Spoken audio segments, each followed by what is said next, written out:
जसं की मागच्या मिनी ब्लॉगमध्ये मी तुम्हाला सांगितलं होतं, मिलीची आतू आणि तनू दीदी आली होती. तर त्या दिवशी संडे होता, मिलीच्या पप्पांना सुट्टी होती, तर आम्ही सगळे निघालो होतो हाडशीला. हाडशी हे पुण्यापासून 40 किलोमीटर अंतरावर आहे. जाण्याचा रस्ता खूप छान आहे तिकडे आणि नारळाची झाडं होती जागोजागी आणि जास्वंदाची फुलं पण. आम्ही सगळं कुतूहलाने म्हणत होतो की हे इतक्या उन्हात पण किती छान फुललेले होते फुलं. तर तिथे गेल्यावरती पार्किंगचं काही चार्जेस नव्हते, गाडी पार्क केली आणि तिकीट काढून घेतलं आम्ही. सगळ्यात आधी आम्ही संत दर्शन करून घेतलं, जे की इथलं सगळ्यात मुख्य आकर्षण आहे आणि त्यामध्ये पण सगळ्यात पहिले बाप्पाचं दर्शन झालं, गणपती बाप्पाचं. इथे ना भारतवर्षाच्या सगळ्या साधू संत, देवी देवता आणि शिवाजी महाराज वगैरे सगळ्यांच्या अशा मूर्तींचं आम्ही दर्शन घेतलं. त्याच्यानंतर तिथे गणपती बाप्पांचं छोटंसं मंदिर पण होतं, सिद्धिविनायक.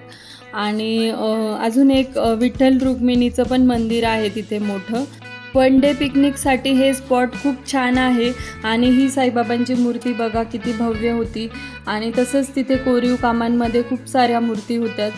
सगळं फिरून झालं, संत दर्शन घेऊन झालं. त्याच्यानंतर सगळ्यांना दुपारी खूप भूक लागली होती. मग आम्ही घरून पनीरचे पराठे बनवून घेऊन गेलो होतो, ते खाल्ले. आणि ह्या व्हिडिओचा पूर्ण व्लॉग पण आहे आपल्या चॅनलवरती. उद्या तो मी अपलोड करणार आहे, तो पण तुम्ही जाऊन चेकआउट करा.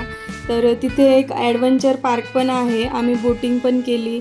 आणि तिथे झिप लाईन, स्काय सायकलिंग वगैरे ते सगळं आहे, ते पण तुम्ही करू शकतात. त्याचे वेगळे प्राइजेस आहे आणि तिथे फिरण्याचं वेगळं तिकीट आहे. तर आजचा मिनी ब्लॉग इथेच मी एंड करते. तो तुम्हाला कसा वाटला कमेंट करून नक्की कळवा आणि व्हिडिओ आवडला असेल तर लाईक, शेअर आणि सबस्क्राईब करा. Thank you so much.